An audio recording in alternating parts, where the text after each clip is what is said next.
નમસ્કાર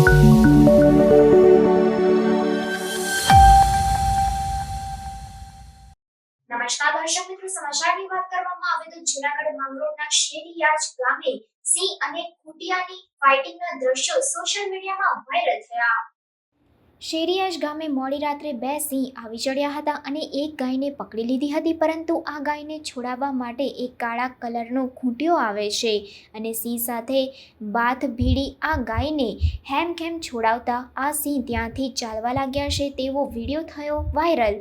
આ viral video અંગે અમે કોઈ પુષ્ટિ કરતા નથી, પરંતુ આ વિડીયો માંગરોળના શેરીયાજ ગામનો હોવાનું જાણવા મળ્યું છે. આ સિંહ અને ખૂંટિયાની ફાઇટિંગ કેમેરામાં કેદ થઈ છે અને વાયરલ વિડીયોએ ધૂમ મચાવી છે.